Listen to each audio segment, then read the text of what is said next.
serious now. So if you weren't scared before, you should be now. Okay, for those of you who are still finishing up, no problem. We'll just get started, and when you get your food, get situated, and hopefully you can hear from back there. Everybody here in the back? Testing 1, 2, 3. Okay, great.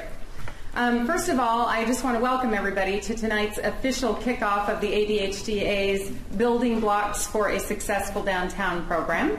And it is just fantastic to see this many people here who are interested in downtown Astoria. So thanks so much for coming. I'm Susan Trabucco. I am chair of the Business Development Committee of the Astoria Downtown Historic District Association. And that's the last time I'm going to use all those words in a sentence, because I'll be tongue-tied. Our committee is one of 4 ADHDA committees, and we've been working for many months to bring the Building Blocks program to the Astoria community. The program was made possible by funding from the ADHDA itself, a smaller portion of it, and our economic development partners, including the City of Astoria, Astoria Sunday Market, and Pacific Power. So thank you to all of those partners who helped bring this program to the community. We could not have done it without the financial strength of those people behind us. Thank you very much. The other thank yous, the Columbia River Maritime Museum donated this beautiful space to us tonight. So thank you very much. And yes, thank you very good. I apparently need a prompt, but really I mean it. I'm very appreciative. And also Peter Roscoe, owner of Fulio's, provided those nice treats back there on a very limited budget. So I'm kind of thinking he did it at cost. So thank you very much. So in a minute I'm going to tell you a little more about the program, but right now I'd like to introduce just a few key people before we get started. Dulcye Taylor is president of the Downtown Association. Dulcye, stand on up. Oh, okay, there you go. And we have quite a few board members here from the Downtown Association, so why don't they stand up real quick? I think we have, let's see, we have Jack Harris and Peter Gimry and Dareth Andrew. And I can't see who else is there. Is that okay? We got Dulcye. Oh, and Tiffany is here. Thank you. And LJ Gunderson. And so anyway, thank you. And Jennifer Holland is not here, but she is here in spirit. I just know it. And Stacy Poore is another member. And is Katie Murray here tonight? No? Okay. There she is, quietly in the back. And I'm not wearing my glasses, you guys, because I have to see that. I have to take them off to read. So if I can't see you at all, that's why. I can't see far away. So I'm just not being rude. Okay, then there are some other people here. Our committee I'd like to introduce real quickly. If the Business Development Committee would stand up for a minute. Thank you, everybody. We have Kevin Leahy from Cedar, Tiffany Estes Holbrain Creative, Brett Estes from the City of Astoria Community Development Department, Pat Roscoe from OMG Radio, and David Reed from Aflac. And we have, and Cindy Mudge is here too. Cindy, hello. And we have a great committee. Everybody works really hard and does what they're supposed to do, and it's awesome. So I can't say enough. And then also we have, I think, a few city councilor members here tonight. We have Arlene Lemire, hello. Thanks for being here. And we have Peter Roscoe here tonight. Thanks again for being here. We also have Councilor-elect Drew Herzig here tonight, so thanks for coming and being interested. Councilor Malin. Oh, thank you, Karen. I didn't see you come in. There's Councilor Karen Malin, so nice to have everybody here. We have great representation from the city, and again, we really appreciate all the support we've had from the city. It's been wonderful. So, and then we also have Eric Anderson here from Pacific Power, so I just wanted him to be able to say hello to everyone. He's standing and he's in the back, okay. All right, just to kind of get seriously started here, really. Tonight we have Michele Reeves and Sheri Stuart here. I hope all of you got a little handout with all the details of their amazing credentials. I'm going to tell you a little bit about them before they start, but I wanted you to see everything about how wonderful they are, and we're happy to have them here. A little background on the ADHDA. It's a nonprofit. It's a 501c3, so I think all of you know what that means, is that we survive on voluntary membership contributions, sponsorships, donations, and we have recently been awarded a regular stipend, if you will, from the City of Astoria, which is very helpful. And so we appreciate any membership dollars, and anyone can be a member, so that's a big hint. And we do have membership applications and opportunities to participate with Rebecca up front. So tonight there are forms to fill out. I think everybody got one. Just let us know if you want to be on our email list to know what's going on.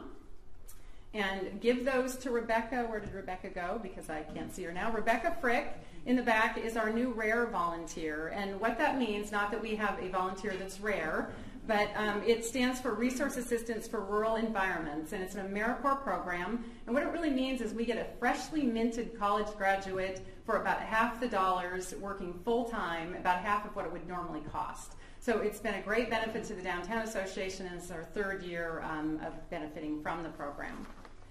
Okay. As far as the Building Blocks program, we named it Building Blocks for Successful Downtown because while economic success is critical for downtown building and property owners, a successful downtown is also one that appeals to the needs and shopping environment of its citizenry. So everyone who works, shops, eats, and plays in downtown Astoria is a stakeholder in its success. Businesses and organizations inside and outside the downtown area need to attract and retain employees. They have a vested interest in how downtown serves the needs of those employees, their spouses, and their visitors. That's why you are all invited to participate in this ongoing process. Some of you in the room tonight may remember when Astoria was the regional shopping center. It was vibrant year-round. There were lots of shops, multiple shops of similar types, shoe stores, dress stores, that sort of thing. There was even a time when the Flavel building storefronts were full and well-maintained. I don't know how many of you remember that. Fred Meyer and then hard times fell on Astoria in the late 70s and 80s with the decline in logging and fishing. Bumblebee Seafoods and the Astoria Plywood Mill closed down and thousands of people lost their jobs right here in Astoria. Put thousands of people out of work. Then later, in about early 80s, mid 80s, I believe, as I recall, Fred Meyer and then the Payless Mall, which is now the Rite Aid Mall, opened, and they allowed people to shop in a weather-friendly environment. That also impacted Astoria. So it kind of all those factors worked to push Astoria into a decline in the late 80s and 90s. Then downtown was full of vacant, unpainted buildings, and the few thriving businesses were, frankly, seedy bars. And I don't mean CD, I mean seedy, as in a little bit slimy. Regular folks wouldn't go downtown at night, and tourism was absolutely non-existent. But about a dozen years ago, things started turning around. Astoria seized on its historic architecture, unveiling previously hidden storefronts. The Riverwalk was established, and restoration of the Liberty Theater, Hotel Elliott, later the Commodore Hotel, brought lots of people downtown. And then obviously new restaurants, shops, and galleries that we all enjoy. Sunday Market and a host of other enhancements helped jumpstart downtown Astoria out of its downtrodden days. Today, Astoria enjoys many positive elements, but there are some new challenges. And they include, for example, an expanding retail corridor in Warrenton, and the reality of really, I guess we call it the new economy, which is that things may not be rolling kind of like they were. So to learn how best to face the challenges and to maximize the potential opportunities, the ADHDA is bringing the Building Blocks program to Astoria for the benefit of all stakeholders. The program is multifaceted and includes a lot of research, information gathering, and assistance from Michele Reeves, who has significant private sector experience in revitalizing commercial districts. Working in tandem with Michele on this program is Sheri Stuart. She is the coordinator for the Oregon Main Street program, and she is an ADHD, of which ADHDA is a member. We're a Main Street community. And OMS will assist the organization in developing the capacity to implement the recommendations that come out of this program. It's great to have a whole plan of what to do, but if you don't have the capacity to implement it, it might as well sit on the shelf. So we're thrilled that we're going to have them working in partnership on this program. So tonight you'll get an overview from Michele and Sheri that will set the stage for the rest of the Building Blocks program. So now I think we should begin, and it's Michelle's turn. So we're really excited. So thank you everyone for being here, and welcome Michele Reeves.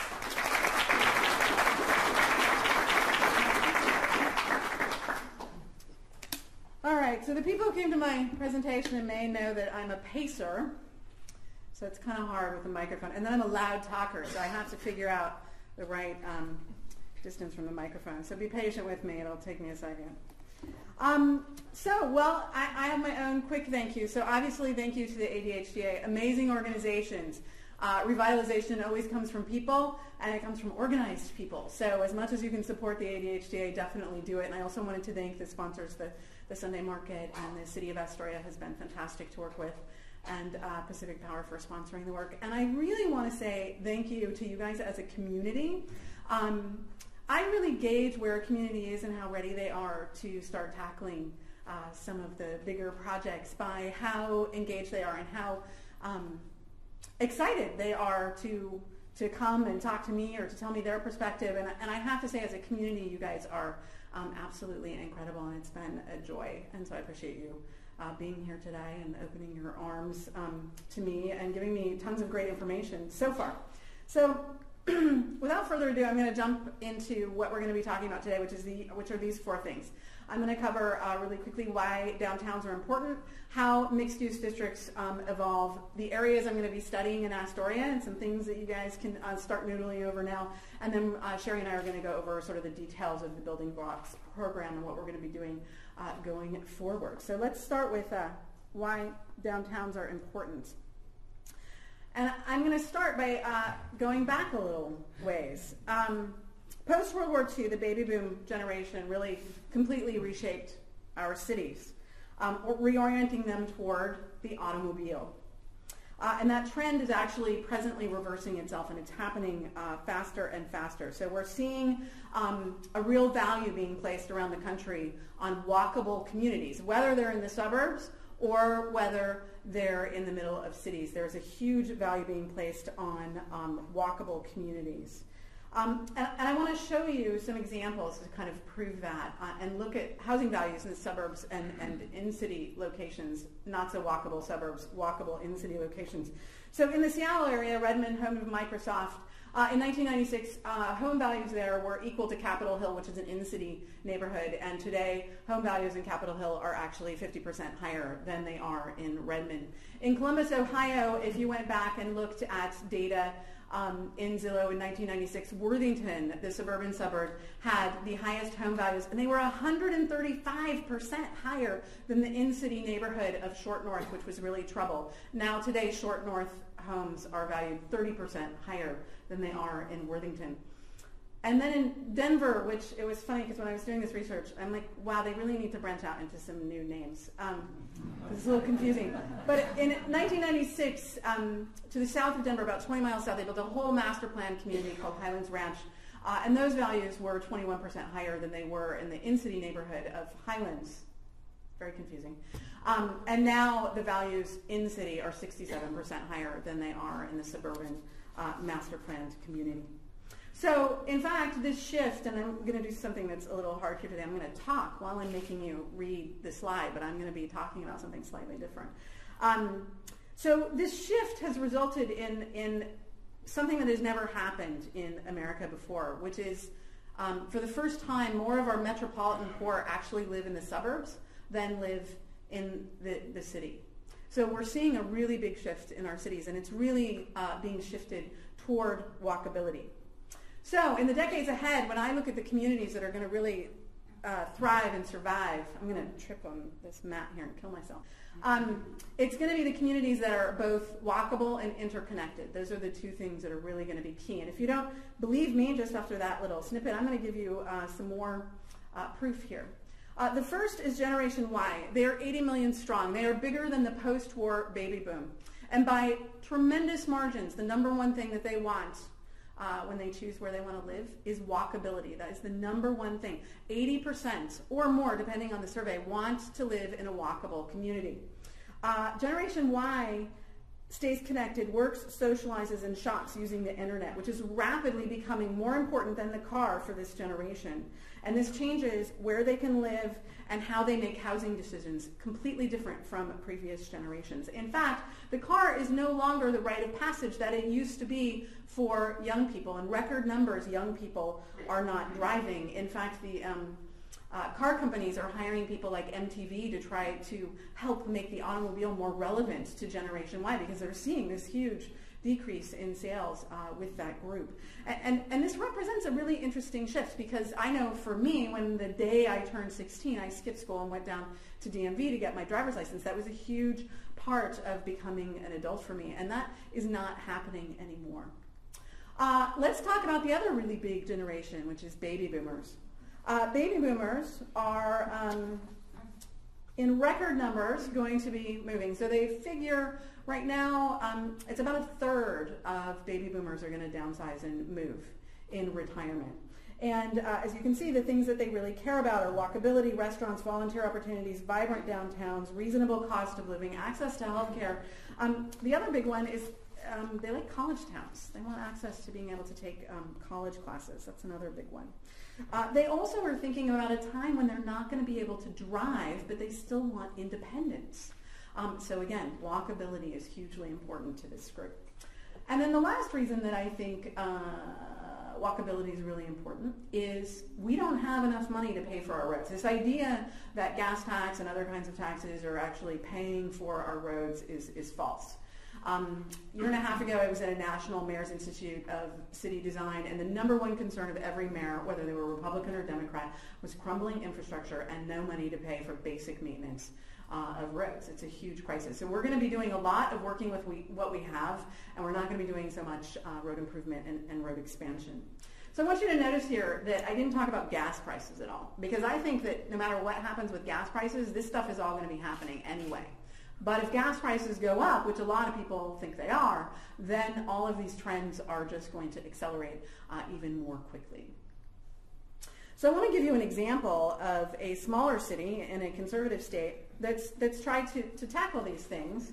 And I'm going to talk about, it's Carmel, Indiana, not Carmel, like California, Carmel. And I say it wrong all the time. So, and I just want to share some stories from Carmel about how they leverage their center very, very effectively.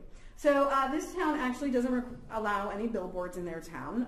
In 1950, they had about 1,000 people. They're outside of Indianapolis. In 2000, they had about 40,000, and presently they have about a population of 80,000. And a large part of their recent success has come from redeveloping and focusing on their town center, which they call the Old Town Heart of this city. So they rebuilt sidewalks, they added brick, they antique-style lighting, they created an art and design district, galleries, restaurants, sculptures.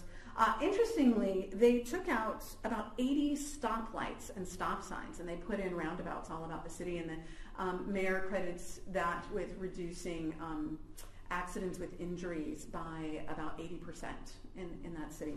And in fact, the mayor says, and he's the 5-time mayor of the city and is a huge proponent and architect of this sort of increase in livability there, is we've got to start designing our cities for people first and for automobiles second, which I think is really true. He also said something that I thought was kind of funny in terms of economic development. He said, we don't have oceans or mountains, so we have to work a little bit harder to get people to come into our city, which I thought was pretty insightful. And all that paid off. They were Money Magazine's #1 best place to live in the country. They have low unemployment, they have good schools, they have reasonably priced homes, nature trails, and a great downtown. One thing I want to focus on here is they've really focused on creating housing for young professionals and for younger people. So they have added 4,500 apartments in Carmel, and that's about 18% of all of their housing. And more than 1,300 apartments have been built since 2007, and they plan on an additional 1,450. So housing infrastructure for some of these younger people who want to come into your community is actually really, really important. And here's another picture from a side street. So the things that they said really helped lead to success were, one, applying forward-thinking planning to encourage walkability, foster more residential and mixed-use development in downtown, and getting away from big malls and parking lots. So those are, I think, interesting lessons that apply to all downtown. So those are the reasons why I think downtown is really important to the future of Astoria, and I think it's something that you guys are going to have to leverage for future success. And I think you need to really be thinking about downtown from that perspective of how do we make it the most fantastic place for people. Okay, that should guide a lot of your decision making. Next up is how mixed-use districts evolve. So I like to organize mixed-use districts into one of three stages. And I like to do that because it's kind of important to understand where your district is so you can figure out what toolkit that you're going to apply to trying to improve it. So I group districts into three rough stages: emerging, transition, and mature. And they're obviously shades of gray, but we're going to go through some general ideas of what each of these things are. So emerging retail districts often have the feel of an historic downtown or commercial place that's fallen into decline. Characteristics include little redevelopment of existing buildings, not a retail district with high foot traffic counts, not a destination district from surrounding neighborhoods, exhibits a low level of retail sophistication, few national chains, can't support market rate new construction, and ground floor uses are often inward facing or inactive. So in this kind of a district, in an emerging district, you really want to focus on getting momentum started. You want to find some key people, you want to redevelop a few key buildings next to each other and get some nodes of activity happening. So that's a big part of what you want to focus on in emerging districts. Transition district. So transition district is one that's starting to really thrive and change. Some of the retail stores might begin carrying higher priced luxury items. This type of district is developing a brand identity. And it's known across a larger cross-section of the city. It's no longer just on the radar of local residents. And in the later stages, it starts to attract the attention of national chains because sales per square foot go up in these districts. So in transition districts, sometimes you have a good stock of older buildings, but they've largely been redeveloped. You're becoming a district with brand identity. Foot traffic is unpredictable, but it is steadily growing. Generally, the ground floor uses start to become more and more active. So if you're a late transition district, then most of your ground floor uses are pretty outwardly engaging. There's a mix of destination retail concepts and impulse retail concepts. So the kinds of things that you go do if you're just shopping as an activity, as well as things that you need to live your daily life. There's an improved level of retail sophistication. But the tenant mix in these districts still remains primarily local. So what you want to be focusing in a transition district is trying to interconnect your nodes, trying to encourage new construction in your blanks so that you have more connectivity if your district is far enough along for that. You really want to get your upper floors in these districts filled with younger professionals. So you don't want that all to just be social service housing. Your best, most desirable apartments in your city should be upstairs in your downtown, period. And so you really want to focus in that in transition districts. And then the last district is a mature district. So a mature retail district is characterized by high foot traffic counts. More bodies walking the street means more sales per square foot.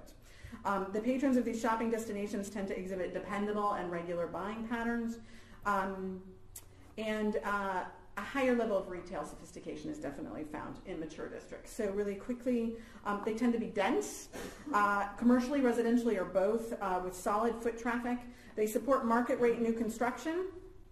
There's steady and predictable retail patterns. Chains and national credit tenants are more prevalent in mature districts. In a mature district, the district is the destination, not the individual store. So for instance, on Northwest 23rd, people just go there to shop. They're not necessarily going to a specific store. North Mississippi Avenue, when we knew it was really starting to make it, was when people just came to get good food, but they didn't know what restaurant they were going to. So that's one of the signs that you're really hitting a mature district. The retail tends to become more impulse in nature, so things people do as an activity. And there's a lot of continuity. There aren't a lot of blanks in the environment. I'm going to talk about blanks in a little bit. But in a mature district, what you're really wanting to do is foster more new construction, really bring in more residents if you can, and then really leveraging your brand effectively. Are some of the tools that you bring to the table with, and you fill in if you're missing a grocery store, but you have a great district that's doing really well, you can go find a grocery store because you have a fantastic story to tell. So you want to fill in with some of the tenants that maybe you're missing in a mature district.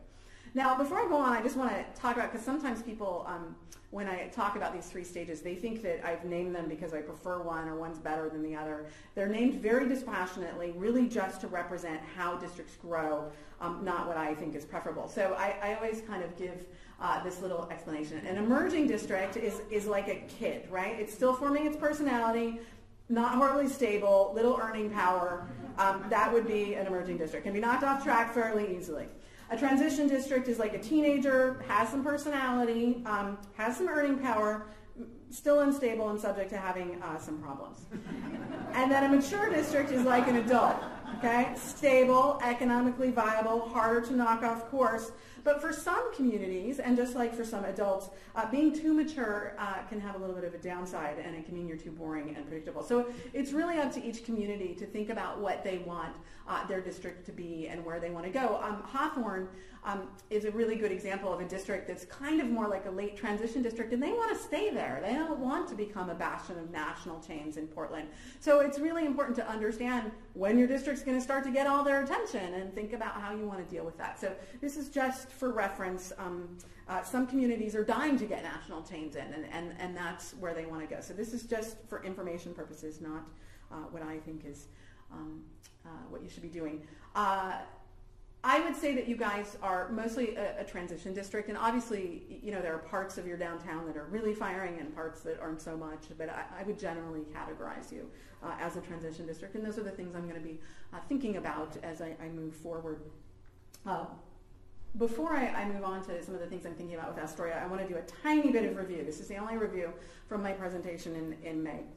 I'd like to just remind people of the 4 things that you're working toward for a successful mixed-use district. And the first one is being connected and walkable. You do not want blanks in the pedestrian environment. And a blank is anything that you don't want to walk by, anything that's not engaging from the street. That could be a parking lot. It could be an inward-facing office use.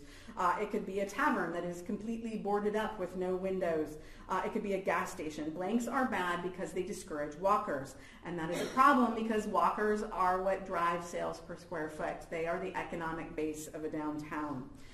So the more pedestrians you have, the more sales you have. And as I said before, when your downtown becomes the destination in and of itself, that's when it's really become successful. Pleasant looking on the outside. So does anybody remember what this was from my presentation last time? Bridgeport Village, right? Yeah, so that's a lifestyle center in Westland. And what is it really when you look at the picture? It's a faux downtown. They've created a phony downtown. And there are some places that they've built these lifestyle centers where they actually put in phony parking meters on the street to make it feel like a phony downtown.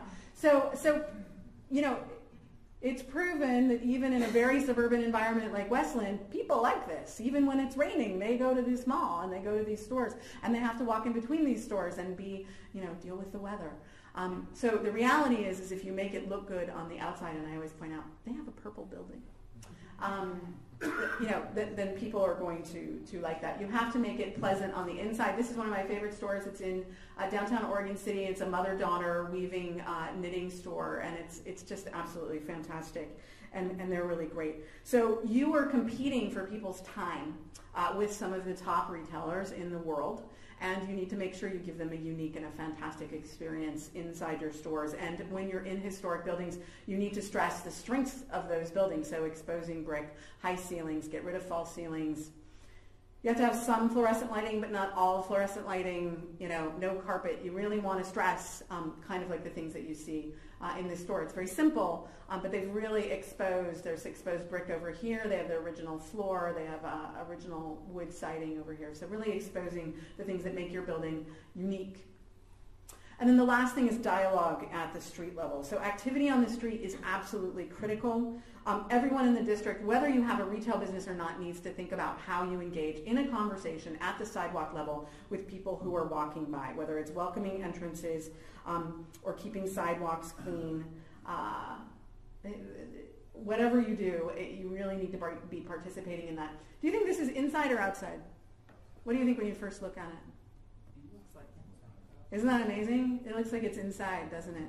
They've created a tiny little room outside on the sidewalk, and it's so charming. I just love this picture because after I took it, I was like, wow, you can't even tell if you're inside or outside. So this is the kind of thing that I want to see more of, more exchange at the sidewalk level between people in downtown. So that's a really quick overview of how mixed-use districts evolve and some of the things that you're shooting for. And I'm kind of flying through these things fairly quickly because I want to get to Astoria, because I know that's what you guys want to hear a little bit about. So tuck all that away in your mind, and I'm going to tell you some of the things that I am studying now in Astoria.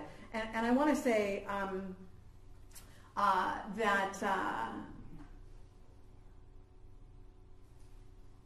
I'm not making recommendations today. I'm telling you the things I've noticed so far and the things that I'm looking into more deeply, and some ways I want to kind of sharing with you the ways I'm going to be thinking about them as I move forward and continue to learn more about your community.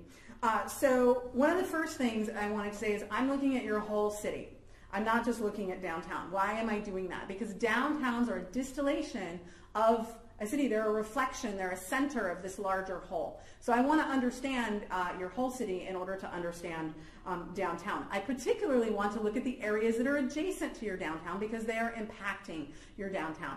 And I want to look at Uniontown. I want to look at Uppertown. I want to understand the residential area that's immediately behind downtown, because all of those things are having an impact on downtown. I'm going to be looking at the entrances to downtown. How do people get here? What do they see when they're here? What impression does it give them? What are the inflection and decision-making points for tourists when they decide to get on a bridge and go or come into downtown, or whether to stay in downtown? Those are things I'm going to be looking at more. I'm going to be looking at where people live, where they work, where there's room for expansion. I'm going to be looking at your big draws, your best-selling products, like the river walk. How do we interconnect with that more effectively? For everyone who's in downtown, they should feel a connection to the river all the time, because it's a huge part of your identity.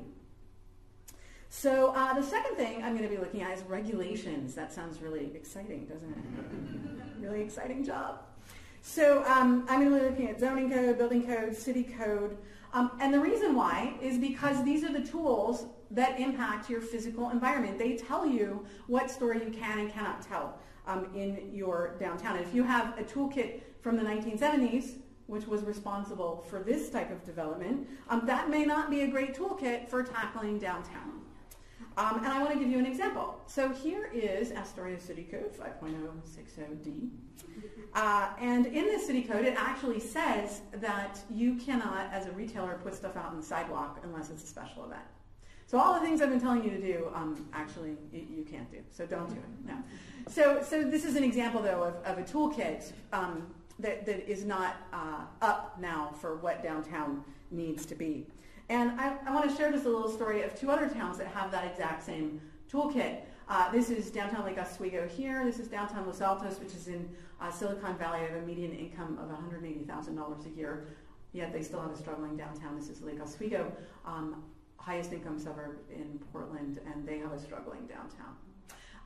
They also have a very outdated toolkit, and one of the things in their toolkit is a restriction on putting anything out on the sidewalk. So there's a connection between these things, and I'm going to explore that connection a little bit more with Lake Oswego in a little bit.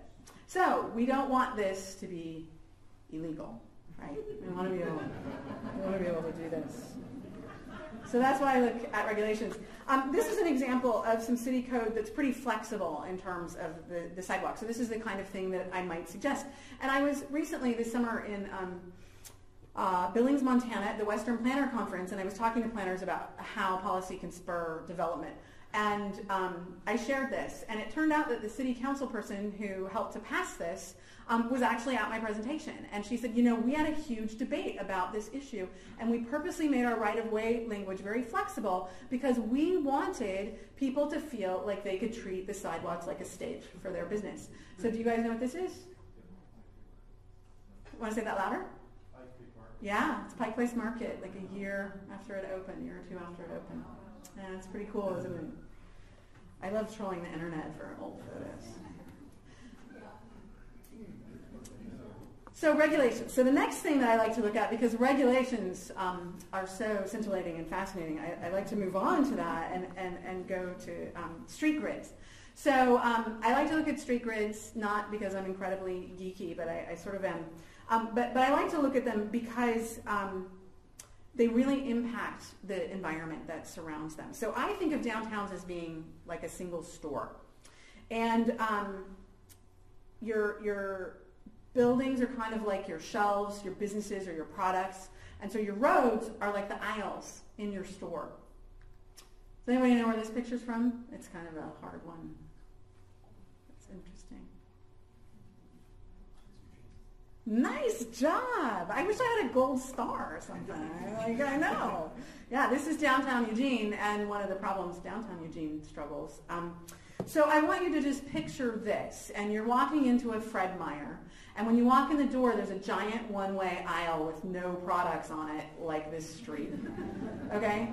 And so you just sort of start walking, and you see something that you like down another aisle, and you go to turn down it, but you can't, because it's a one-way aisle the other direction. So you have to go down to the next aisle, circle around the back, and come up and snag that product. How long would you spend in that store? Right, you would spend exactly 0 time in that store. One-way streets have a really similar impact on a downtown. Downtown is about exchange, and people, one-way streets don't foster that kind of exchange. So I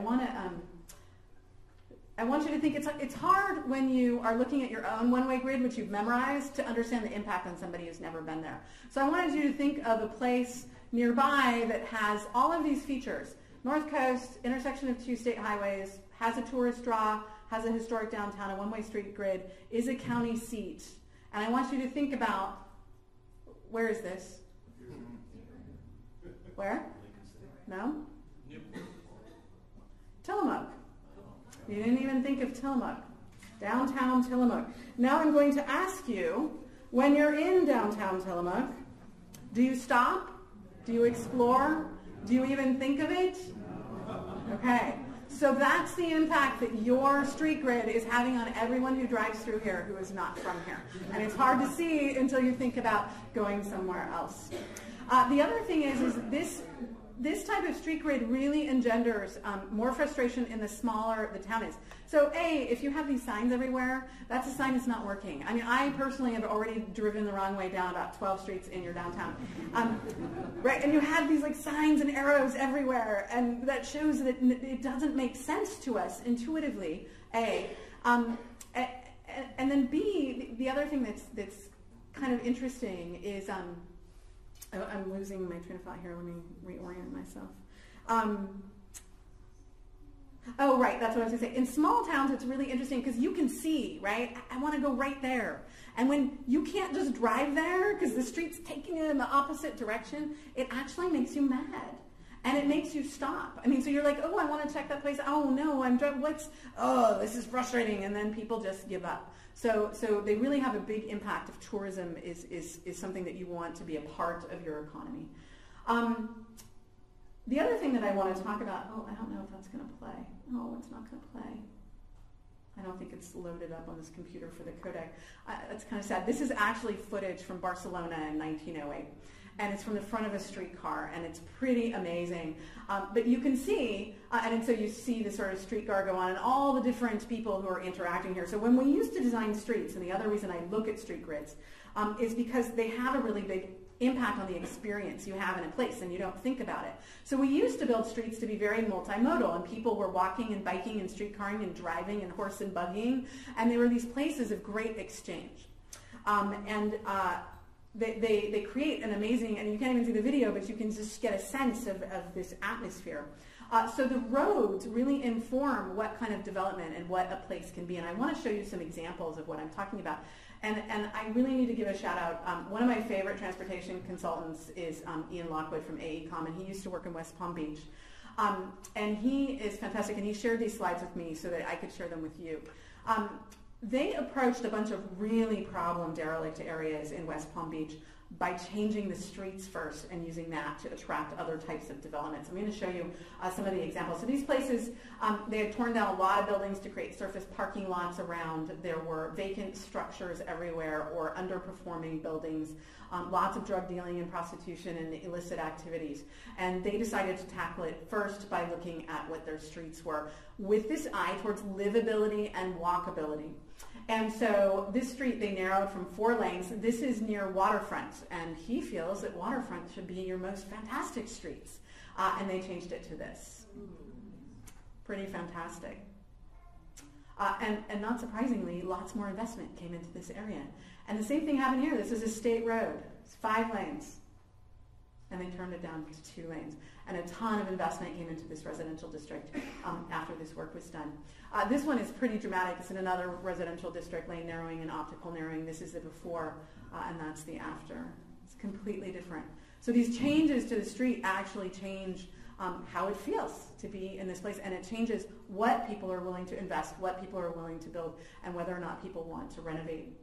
This is another state road. They did a conversion one-way to two-way with some lane narrowing. So here's the one-way with the ubiquitous, please do this the correct way. And then this is what it looks like now. Another state road, 3 lanes to 2 lanes. These buildings were vacant or underperforming, and they narrowed it down. And I believe most of these, as they were just about finished with this process in this picture, were starting to get new uses in those buildings. And this is the most dramatic one. This was apparently a hugely problem area, vacant school in the back, and just a gigantic area of open illicit activity in West Palm Beach. And they wanted to bring in a bunch of developers. They had a bunch of people to partner with and to do, some new development here. But they said we really want it to be the right kind of development. We want a real mixed-use community, which means we need to create a street that fosters that. Now, you guys are going to freak out when you see this picture. Now you can see there it is in the back. It's pretty amazing. The other thing that's interesting is getting this right. I love this story that he tells. West Palm Beach is hot, and they used to have an air-conditioned little a bus to go around, air-conditioned, and nobody rode it. And then they changed it to an open trolley bus, even though it's hot, and that thing is packed all the time, right? So it matters. It matters what things look like and how they feel and your emotional response to them. So those are examples of the impact that your streets are having on your city. And I really want you to, a lot of times people just think it's, well, if we put in some street trees, we're done. And these were changes to the road, changes of direction, lane width, number of lanes. You can have a big impact on how a place feels through those things. So now we're moving on. I'm doing all the hard ones first. I'm moving on to parking. I'm going to be looking at parking more closely. I want to repeat, I'm not making any recommendations right now, but I thought what might be good is to just talk about some of the things that I think about when I think of parking and some of the principles of parking, because a lot of people have misnomers about parking. And it's a big issue in every downtown. It's a constrained parking environment. Every single downtown has some concern about parking. And they're also competing with strip malls that have massive amounts of parking, and they feel the need to kind of keep up with that. I want you to remember, right, what makes downtowns great and make money, right? Walking. Okay, so just keep that in mind. So there are a ton of downtowns around the country that said, we need more parking. That's why our downtown is dying. So they built a ton of parking infrastructure. And guess what? Their downtown died more because they created a great place for storing your car, but not a place that anybody would actually want to be. And that is the difficult thing with parking, okay? So I want to share with you, and this goes back to your toolkit. This is Lake Oswego again, and this is downtown. And this circle here is just kind of the core of their commercial downtown. So it's a couple of blocks wide, 3 or 4 blocks long. Now they have that toolkit that I talked about, and they have a 4 per 1,000 parking ratio. That means 4 spaces required for every 1,000 square feet of retail. That is typical to what you see in Morganton for Costco or Fred Meyer. Okay, so I'm just going to show you now in this tiny little area of their downtown how much parking infrastructure they have. And I made them actually sit and look at a picture of all of their parking. And this actually isn't all of their parking, and none of these are repeat photos because they start to look really similar after a while. But they're not repeat photos.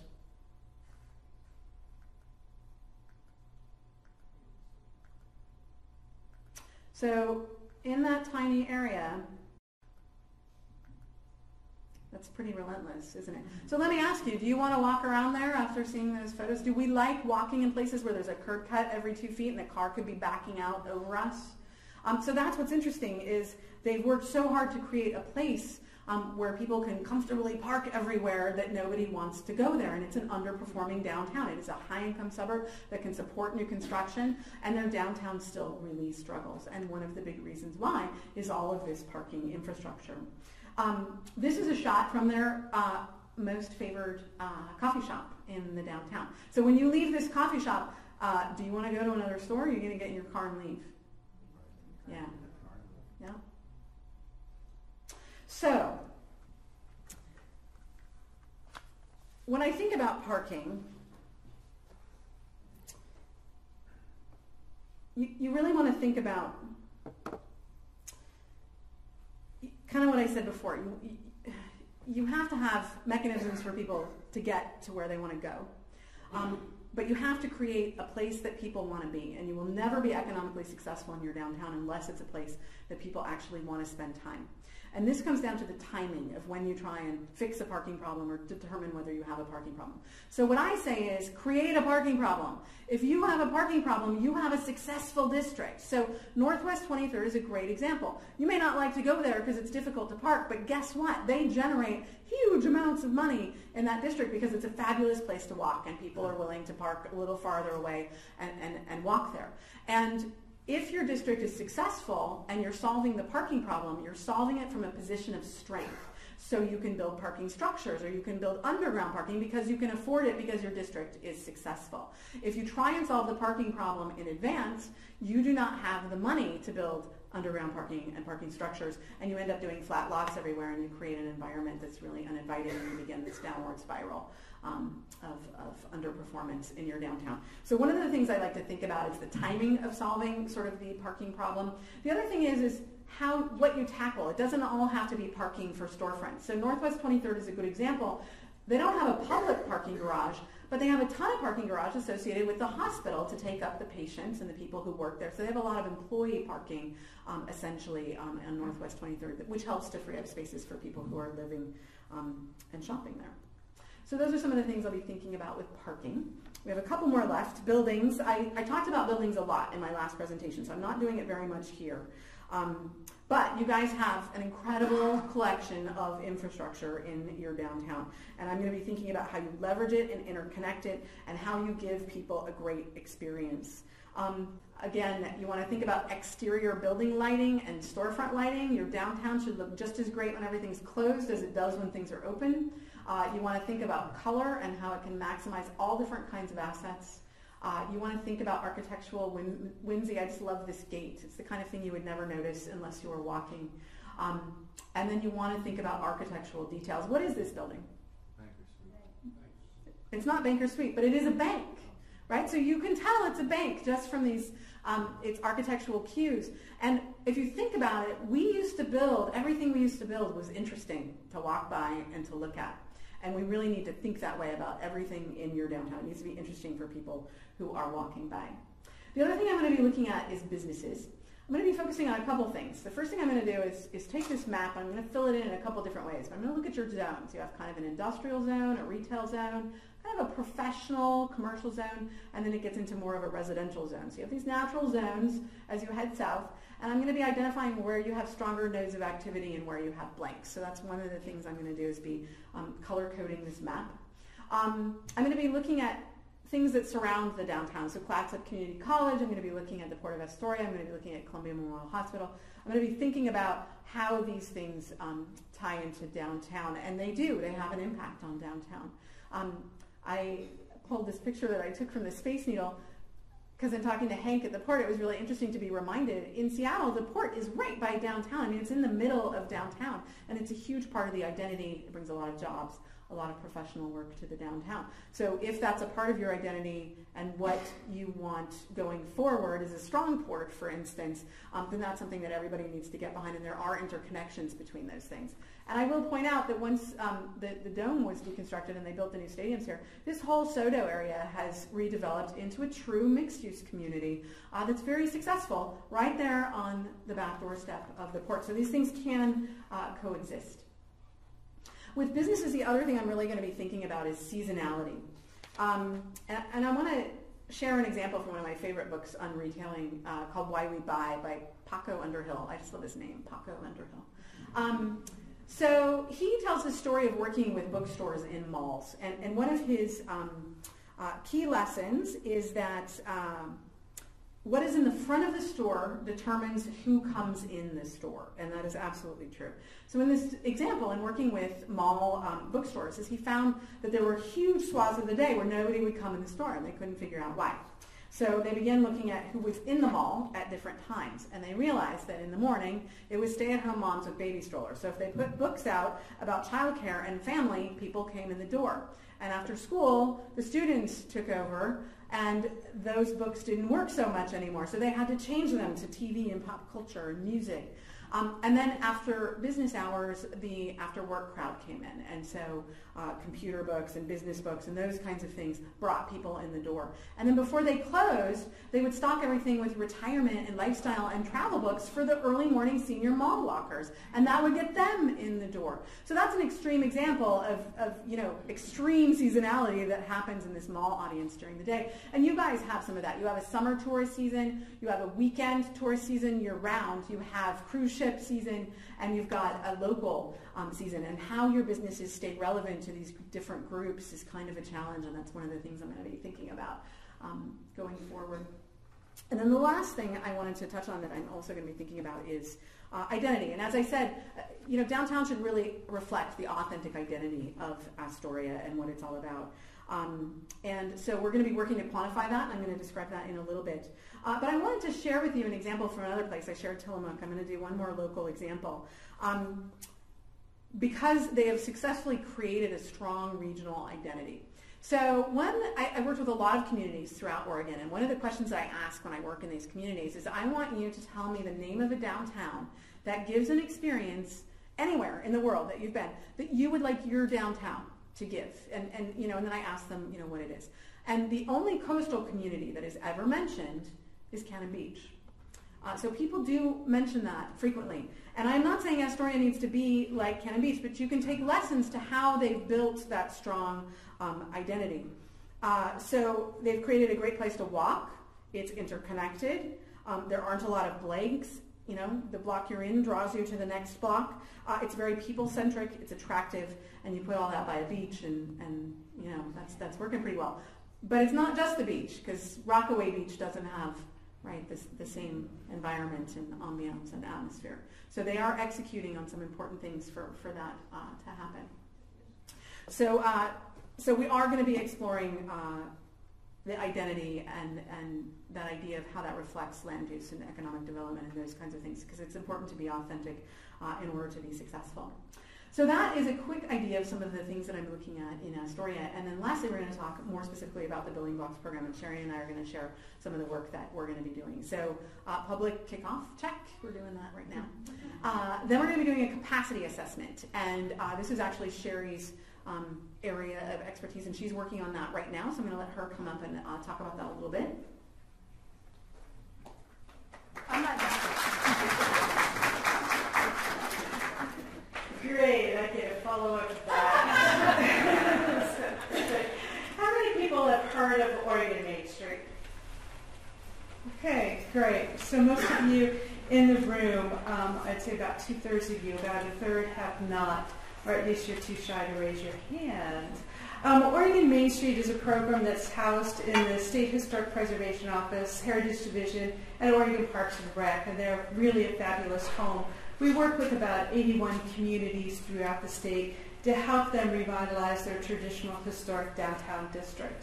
And we're so pleased to be working with Astoria. You came on board at our second to the top level of our Oregon Main Street tier system. We have a 4-tier system in place. We have 6 communities working at the performing Main Street level, and we have 21 at the transforming downtown level, and that's where you're participating right now. And I have to say, in just the couple of years that I've been working with the Astoria program, the downtown program, to get them up and off the ground and strengthening, I have been so impressed with the people and the energy and the opportunities working here. And I just feel so fortunate to be able to be spending a little bit of time helping with your revitalization efforts here. Through the capacity assessment, our thought on this particular service that we're providing in conjunction with the work that Michele is doing is that she's generating a lot of enthusiasm in your community about what the possibilities are, how you can take an already good downtown and shine it up and make it a fabulous downtown to achieve what you want to as you move forward, because communities are constantly in change. We can continue to let change happen to us, or we can really figure out what it is that we want to achieve as we move forward and direct the change that happens. Is so your community is a community in flux, and through this process we're hoping to tease out some of those things that are your hopes, your fears, your dreams, and to help you move forward. And through Oregon Main Street, what we hope to do is to be able to help the Astoria Historic Downtown District Association, there I got it out soon, build their organizational capacity to take a lot of this information that Michele is generating for your community and to help them move forward through the implementation stage, so that this doesn't just become a report that sits on the shelf, but it actually begins to be teased out into some action plans as you move forward. And so through the capacity assessment, I'll be working with a consultant that I'll be bringing in to work with me on that particular component. We have Stephanie Redmond, who is the former assistant director of the National Main Street Center and is probably one of the top organizational specialists in the country in working with Main Street communities, will be working with me on that visit. And we'll come in and we'll be doing some interviews, working with the committees, talking to the board, and helping take a really fine organization to the next level to be able to build the capacity to move forward with your revitalization efforts. And so that's what we'll be providing in partnership on this particular process through the Oregon Main Street program.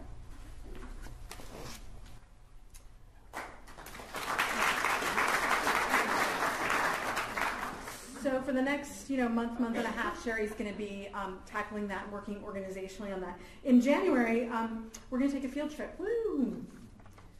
So we're all going to get on a bus and we're going to go to a district that is undergoing revitalization, is in maybe a transition phase, and we're going to walk through some buildings that were difficult to renovate. And we're going to talk to the people who redeveloped them, and we're going to learn how they tackled difficult problems or unusual ways that they divided up buildings. So we're going to learn kind of firsthand from people who have tackled some difficult circumstances, and we're going to walk through districts, and you're going to actually feel how they change. Why in one place they feel not so comfortable, oh, now it's walkable and feels really great, and okay, not so comfortable again.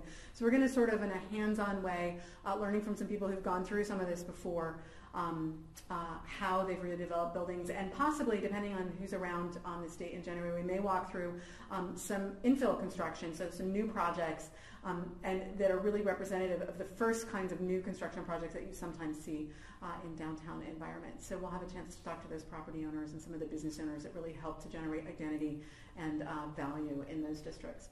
And then in February, we're going to do the marketing and PR workshop, and this is a really unusual workshop. We're going to, first of all, talk about marketing places and branding places, and then we're going to, and those lessons are very applicable to businesses as well. And then we're going to do an unusual workshop where we're going to literally use the tools of improv and the story framework that improvisation artists use to create compelling stories. And we're going to, on the fly, in kind of a speed round, build an identity framework for Astoria that I will then use in some of my recommendations. So can anybody tell me who hasn't seen this? Because a couple people have seen this. What community do you think this comes from? A bunch of questions about their environments in this particular city. What city do you think it is? No? You got it. It's Gresham. Yeah. Yeah. So you can see some of the tension that exists in Gresham, where they'll say it's central, but out of the way, unknown. Or so you can see how there's these really mixed feelings in the community about the downtown there that came out. So in a word cloud, the bigger the word, the more often it was said, and the smaller the word, the less often it was said. So we're going to do that in February, and then after that, it's my job to put together some findings and recommendations. So I'm spending a lot of time listening to you, lots of time doing research, lots of time talking to people, and I will kind of summarize all that, and I will have a big presentation sort of presenting the findings, but I'll leave you guys with the dreaded report that hopefully doesn't sit on anyone's desk. And then it's time for Sheri to come back into town for implementation. And do you want to say a few words about that? Okay. Still not done. Almost there. At the implementation stage, through Oregon Main Street, what we can do is come back in and work with the Downtown Association to begin to sift through the reports and to do some prioritization and then to develop some action plans on some of those key next steps.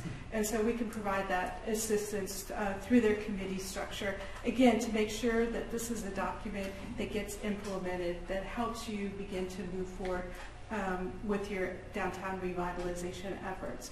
And so through the committee structure that they have right now, based upon the Main Street approach, we'll be working through that particular structure, again, to make sure that a lot of these recommendations become realities for your community.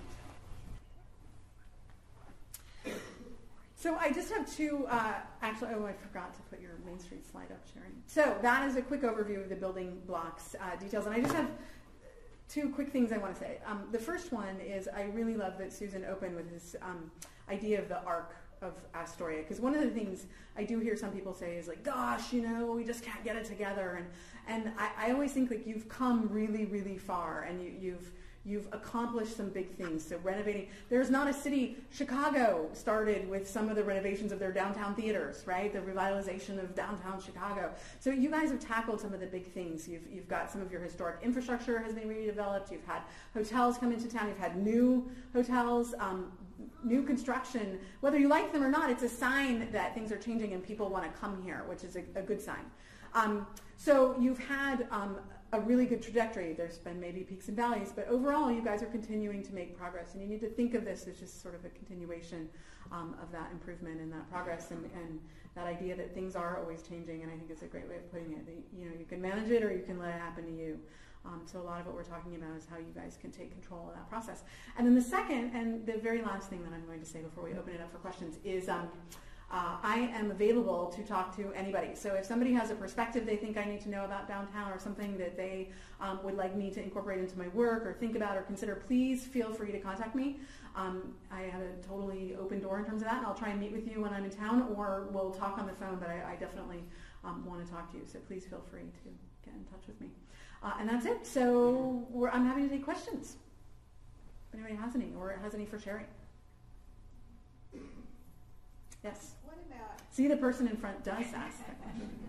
What about pedestrian malls? Are those just sort of passé in a downtown area? They can work. Eugene is an interesting example. I think it's interesting being near the university because they've tried sort of every experiment on their downtown, and it's been kind of unsuccessful. Those kinds of, that's a public space. It's sort of a plaza, really, a pedestrian mall. And those kinds of public spaces are only as successful as their edges and their borders. So if you can get the right mix of stores that are going to draw people and create activity and life that is always activated, then it can be successful. It was not successful in downtown Eugene, but there aren't people living in downtown Eugene, and the downtown is surrounded by this network of one-way streets. It doesn't have the kind of activity, and they ended up opening it back up to two-way traffic, but it's really uncomfortable feeling because the scale of it is sort of all wrong. I think they're fine, but you need to make sure that you have the activity and the life, and so that the edges of it are really active and engaging, and then it can be successful. So it depends on where you're going to put it. But I think that people have this tendency to say, well, we don't want to tackle any of the hard things about our grid, we'll just put a pedestrian mall over there. Well, you know, people have to go through, from the University of Oregon, some really awful stuff to get into where their pedestrian mall was, and college students are great bodies to create life, and, you know, so if you don't tackle some of those hard things, sometimes it can't be successful. So I think there's a tendency to look towards pedestrian malls instead of looking at some of the hard things in your grid that are creating the problems to begin with. So. Mm-hmm. Question for You bring financial assistance to support some of this? Just curious if that's part of the process. Sure. The question was, do we bring financial assistance through Oregon Main Street? And no, not directly. We provide technical assistance. We provide that free of charge, so that's a pretty good deal. But we do put you into contact with maybe the appropriate financial tools. So we collect a lot of information, a lot of data, a lot of examples of sources of funding that you might be able to access, but not directly. I wish I had 2 pockets. So I wanted to address the pedestrian mall question as well, because throughout my career with downtown revitalization, that comes up a lot. And similar to what Michelle said, tackling the hard stuff. But also through the research through the National Bay Street Center, when I worked with them for a number of years, we discovered that a lot of people that put them in are going through and taking them out because they haven't been successful. There's very few cases in the United States where they have been successful. Cases like Boulder, where they have college and they have a lot of pedestrian traffic. They can be very successful, but for most of our Main Street communities, similar size years, they just haven't worked. And what we found is that cars actually create some vibrancy in a streetscape and some activity. And when we take that away, we take some of the life out of a downtown. People like to drive through and then park and then walk and explore. And if you take that experience away from them, they'll just keep on driving. And so they tend not to be successful, although the idea of it is really intriguing. Yeah, I think you need a lot of density and a lot of foot traffic for them to work. And I think, going back to what you're saying about, I think it is true, and that's why I addressed the grid, is that sometimes people are deciding whether to stop in Astoria. They want to do a little kind of lap in their car and say, like, okay, and it's hard to do that. So they're not doing it, and they're just going on to the next thing. And that kind of goes back to that. So, yes? As it relates to parking, are you going to look at both perspectives? First, the tourist, who obviously likes to walk the town, and then there's the resident that wants to be able to park where they want to shop, and it's so limited. So you look at both areas, because when you say parking is not an issue, and for residents it is. Well, so this is the catch-22 so I'll use Lake Oswego as an example again. So we talked about some of the similar things. So I'm in this room with people from Lake Oswego, and they say, unless I can park right in front of the store I want to go to, I really don't want to be here. So then I asked in the room, how many of you people go to Northwest 23rd? And nearly everyone in the room raised their hand. And I said, wow, you can't park within 8 blocks of where you want to go on Northwest 23rd. And I said, so why do you go there? And they said, well, it's like Paris. That's why I go there. So part of the reason that people don't want to park a little bit farther from where they want their ultimate destination is in downtown is because it's not creating an environment that's really fantastic to walk in downtown. So that's where your catch-22 comes in. Your downtown, you cannot create a downtown environment where you can really park right in front of where you want to go. You just don't have the parking infrastructure for that. There's not the square footage for it. And there have been cities around the country that have taken out massive numbers of buildings to build garages and lots of flat lots, and they're incredibly unsuccessful. Massively unsuccessful downtowns. So there's a trade-off, and there's this sort of uncomfortable period where you're not quite there yet. So it's not fun to walk in, and you don't like having to walk past the lanes. And that's why it's really imperative that you create connectivity and fill blanks in. One of the things I'm going to be looking at a little bit more is, are there ways to take some of the cars off the street that are stopping people who want to shop, like employee parking or those kinds of things. So I'm going to be thinking about it, but I do want to say that it's not possible in a downtown to actually create an environment where you're going to, you can create an environment where it's a little easier to park by putting in a parking structure, but it's not going to be next to what everyone wants to go to. They're going to be walking involved. And that's the reality of a downtown, is that you don't have the square footage, you don't have the land to be able to devote all that to parking. But I am going to think about how we try and maximize the usage of the parking infrastructure you have to benefit everybody, so there are as few parking problems as possible. So. I had a question about community garden. Is this too big for something like that? I mean, my understanding with community garden, we've got this co-op, which has like health food and things like that, but generally it's too expensive for someone who has like a dog or to eat out. Right. But community gardens are places like that. So are you asking whether it would be appropriate to have some urban farming in your downtown? Yeah, something like that. Sure. Are those related to transition? Are they common? Or can they exist? I think that they can. There's usually a struggle. It depends on what kind of land it's on. So if it's land that people were using as parking, then that's usually an issue. If it's somebody who has an empty lot that isn't using it for anything, then people are really open to doing something like that. So it really depends. Sometimes it's fun to with that. So Laughing Planet is an example of a restaurant in Portland that tries to incorporate some urban farming and some small supply into their supply chain. So there are people who try and tackle a little bit of that. Yeah, Michele, maybe I missed this, but in talking about businesses, are you going to be looking at kind of business practices, hours of operation, Yeah. and okay. So I'm going to be thinking about that seasonality and these different audiences and things to think about to kind of address these very different audiences and how stores and also thinking about maybe some programs that through like Kevin or Cedar that maybe you can do to help some of the retailers.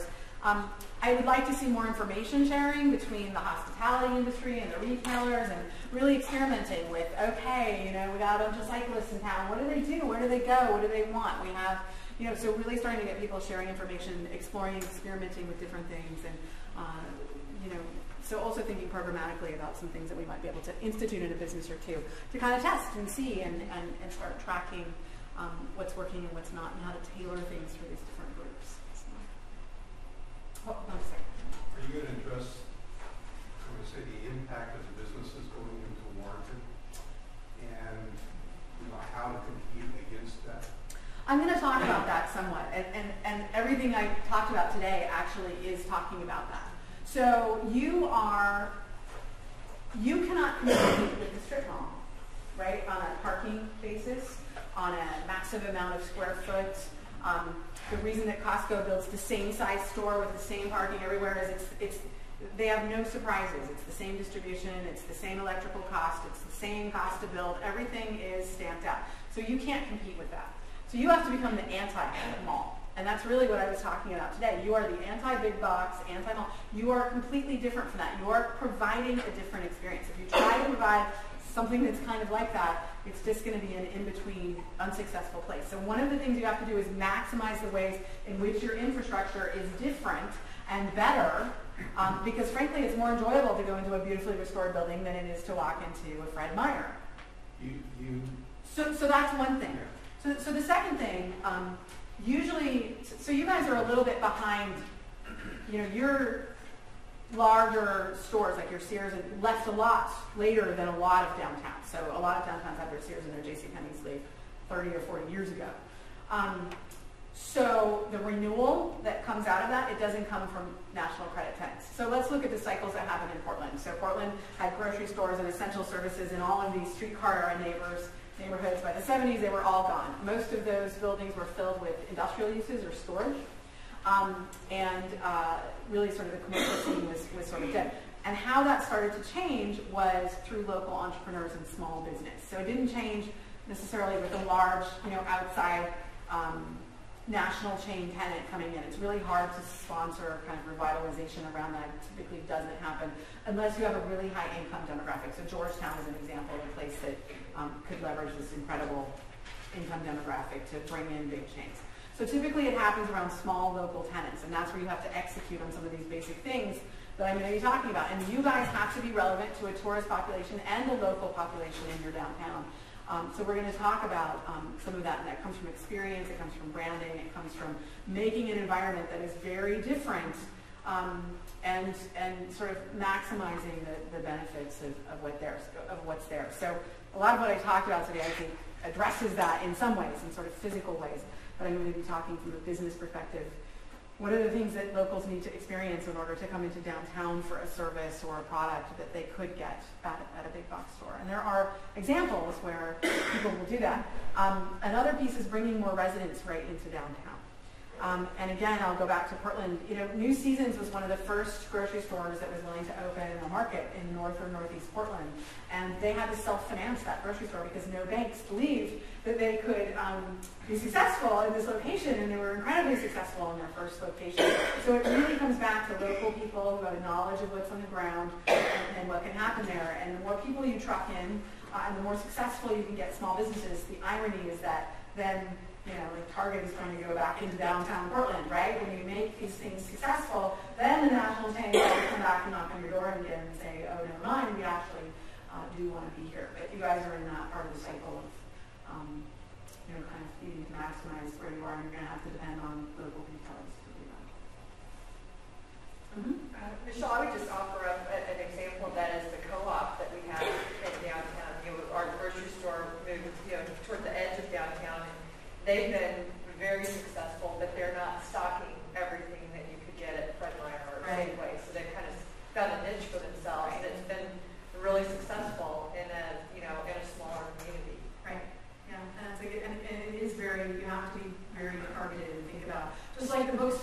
mean, you know, they had a ton of people walking by, but nobody would go in the door because they didn't have the right stuff out front. So I'm really thinking about how to get these different groups in the door. A comment or a question. I'm glad to see that you're taking the global approach, because when this organization first started, it restricted such a small area. We have a senior center on Exchange Street, and we were outside of the area. You know, we need to look at the whole thing, and that's what you're doing now. Now, it was also on the Port Commission, and we were excluded. Somehow the port wasn't important. Now, I realize that we're young, we're growing, but I'm glad to see now that they're mature. There you go. That's right. Things are mature. We're old. Yeah. Michelle, I'd like to thank you all for coming. I'd also like to reiterate that and encourage all of you. You know how sometimes you listen to speakers and they say, "Oh, contact me if you want to talk to me," or whatever. Well, she really means it. I mean, call her, get her email. She really wants to talk to everybody in the room about their perspective on Astoria, from parking to business to infrastructure to one-way streets to everything. So if you want to talk to her, really talk to her after, or get her email, phone number, whatever. That's right there, or write it down. Thank you. I have one final question. When you're looking at events and the seasonal, will you be looking at them from whether they have a positive effect on downtown businesses, and also could potentially be reworked so that it had a better effect if it was a negative effect? Well, and I think I'm going to talk about events and look at the events that you presently have. I'm going to talk to people about, you know, their thoughts, and I haven't had a chance yet to really dive into that too deeply. But what I really look at is how do you leverage them to kind of maximize impact. And there are sometimes events that are really good for one group and maybe don't have immediate impact for another group depending on what their business is. But what I try to think about is how does that group leverage that there's still this whole pile of people here for maybe future business or for some other sort of benefit. And I can't comment on that yet because I haven't looked at the details, but I'll be trying to look at that. I'm also going to think about events and how they, and I'll let Sheri talk about this too, how they come back and relate to these different groups, seasonal groups, local groups. How do you engage owners to bring their building up? So I'll tackle that in a second, because I think Sheri wanted to talk about events really quickly. Just a quick comment. If that does turn out to be an issue that we need to continue to address above and beyond, that's something certainly that we can come back and do a little mini focused area on that and really tease out a little bit more information if it seems to be above and beyond the scope of what Michelle will be doing. I mean, yeah, I'm not getting into the implementation, but I will look at things, and if I hear from a lot of people, like, we hate this event and it's not good for us, that it's something that I would talk about. But that goes back to, on the implementation side, one of the things I want to see is more information sharing. So what's working and what's not. And sometimes what I find in a community is if you do that, and I've got some people over here and we're like, this never works for me, and then I have somebody similar over here who's like, oh, here's how I make it work for me. That kind of information sharing can really be beneficial. So that's a piece of the implementation puzzle as well. So you were asking about engaging property owners. So revitalization always happens in waves, and you've seen it, right? You get a big wave, and something happens, and then you kind of. And so one of the first ways you have to do it is getting all your low-hanging fruit, and because it's hard to be the property owner with a really ugly property when the properties on the other side look fantastic. So anybody who's willing to tackle something, throw every kind of resource and help and technical assistance at it that you can.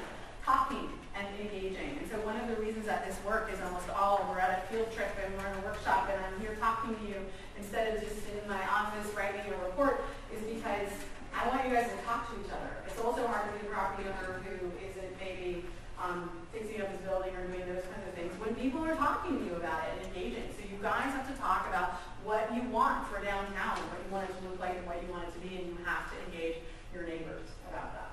So that's another big piece of the puzzle. But I will tell you,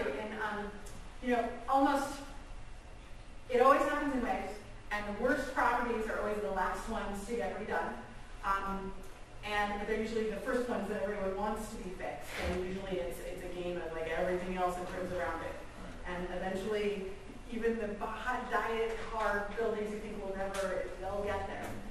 So, we're just about done with questions. Take one or two more. Yeah, I was going to ask,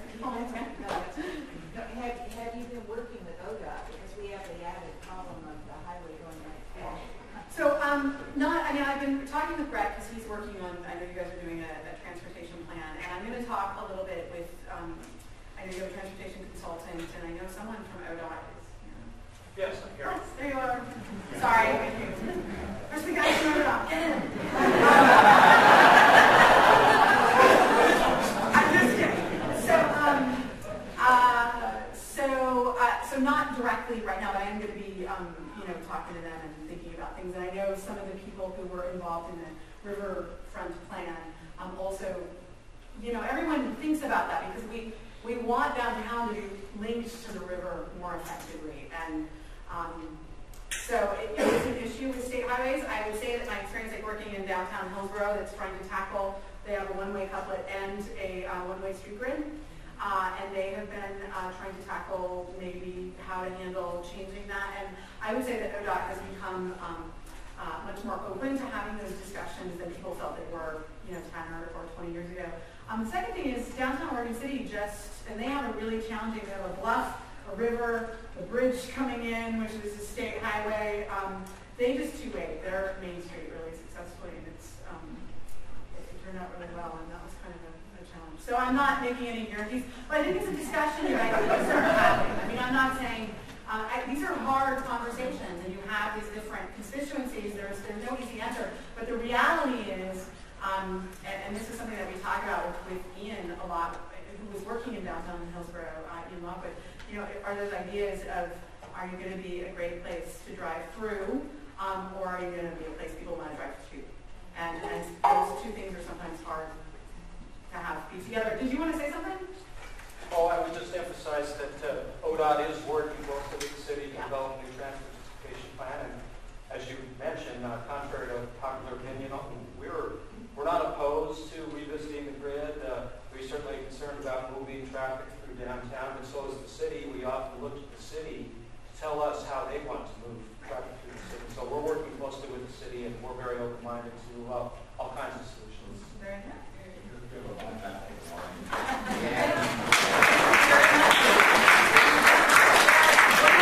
Somebody started clapping. That must have been. You mean bypasses? They're called terminals, not bypasses. Truck route bypass. Well, you already have a bypass now, kind of, with the 101 bridge going across. So you sort of hit the roundabout and kind of turn off and are out of Astoria, and same for people kind of coming in. Yeah. So bypasses are interesting. It's the only reason for a town's existence is as a thoroughfare. So downtown, let's give an example, like downtown Forest Grove, that used to be the route to the coast. So one of their economic engines was being the route to the coast. And when they stopped being the route to the coast, that had a big economic impact for them.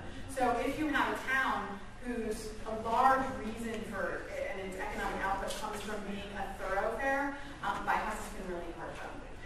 If you have a town, San Juan is an example. So they are on Lake Ponderay, they're 20 minutes from amazing skiing, they have this incredible historic infrastructure, they have huge events there. They created a bypass because they had not only, they had a lot of cattle and feed stuff going through, so wonderful smells. Sort of smelled like downtown Toronto traveling through. So for them, I think there are a lot of reasons to be in Sandpoint that have nothing to do with exact intersections and highways. And so, right. Yeah. And there's a reason to be there, right? Because it's on the beach. So yeah, so those are examples of, yeah. But you have to think about budget and resources, and maybe that's a longer term plan. Is there something you can do now to start having an impact on those things? Those are things you're going to have to weigh, and those are conversations. For those that I will be touching on options and things to think about. And that is one, but that's a really expensive one. And yeah, and The plan was before. They've been talking about a bypass for decades and decades and decades, and it was really controversial, really divided the community, but they eventually, I mean, it was just finishing up last year. Okay, I know that we all have many more questions and thoughts and ideas, and Michelle is just a wealth of information, as is Sheri. But and out of respect, really, for the Maritime Museum staff who are here on their own time and dime tonight, Thank you. we need them to be able to go home. So thank you very much.